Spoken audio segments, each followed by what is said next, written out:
말씀의 식탁 하루 한 장 시편 묵상 시편 제20편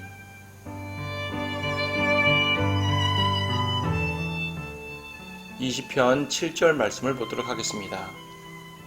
어떤 이들은 병거들을 의지하고 어떤 이들은 말들을 의지하나 우리는 주 우리 하나님의 이름을 기억하리로다. 다윗은 소년 시절부터 이 말씀을 마음에 품고 있었던 것 같습니다. 골리앗과 싸울 때도 비슷한 말을 하지요. 사무엘상 17장 45절에 보게 되면 이렇게 말합니다. 너는 칼과 창과 방패를 가지고 오지만 나는 만군의 주의 이름, 즉 내가 모독한 이스라엘 군대의 하나님의 이름으로 내게 가노라 라고 말했습니다. 소년 시절의 다윗이 하나님에 대해 무엇을 얼마나 많이 알고 있었는지도 모르겠지만 적어도 그는 하나님께서 이스라엘 편이라는 사실만큼은 분명히 알았던 것 같습니다. 그래서 그는 평생 그의 편이 되시는 하나님만을 신뢰했던 것이지요. 어떻게 다윗이 하나님께서 자기 편임을 알았을까요?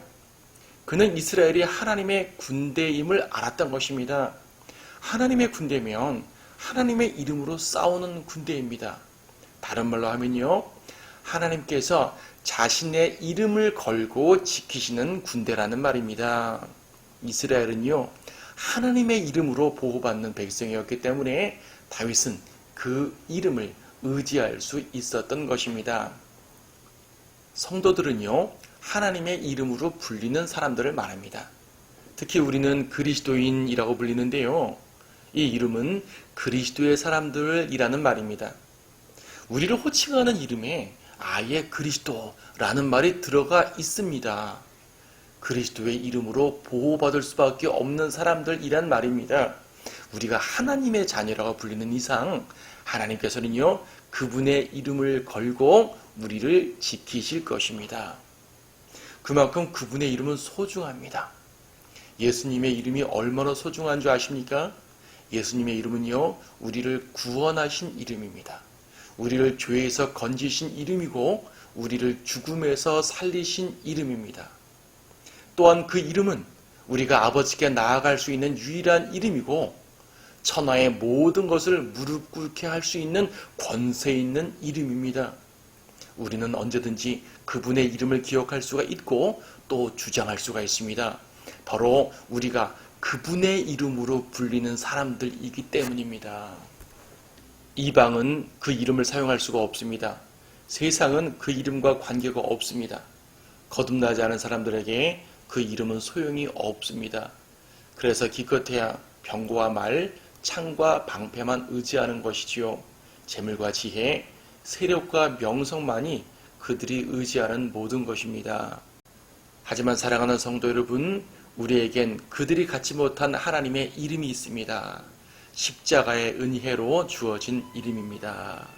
그 이름을 마음껏 자랑하셔도 좋습니다. 그분의 이름으로 보호받는다는 사실이 오늘도 얼마나 위안이 되는지 모릅니다.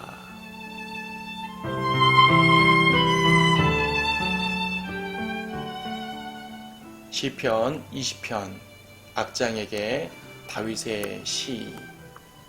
주께서 고난의 날에 내게 들으시고 야곱의 하나님의 이름이 너를 지키시며 성소로부터 내게 도움을 보내시고 시온으로부터 내게 힘을 주시며 너의 모든 제사들을 기억하시고 내 번제의 희생을 받으시기를 원하며 셀라. 내 마음을 따라 내게 허락하시고 내 모든 계획을 이루시기를 원하노라. 우리가 너의 구원을 즐거워하며 우리 하나님의 이름으로 우리의 깃발을 세우리니 주께서 너의 모든 간구를 이루시기 원하노라. 이제 나는 주께서 그의 기름 부음 받은 이를 구원하심을 아노니 그는 그의 오른손에 구원하시는 힘으로 그의 거룩한 하늘에서 그의 말을 들으시리라. 어떤 이들은 병거들을 의지하고 어떤 이들은 말들을 의지하나 우리는 주 우리 하나님의 이름을 기억하리로다. 그들은 굽어 엎드러졌으나 우리는 일어나 바로 서는도다. 주여 구원하소서. 우리가 부를 때 왕은 우리를 들으소서.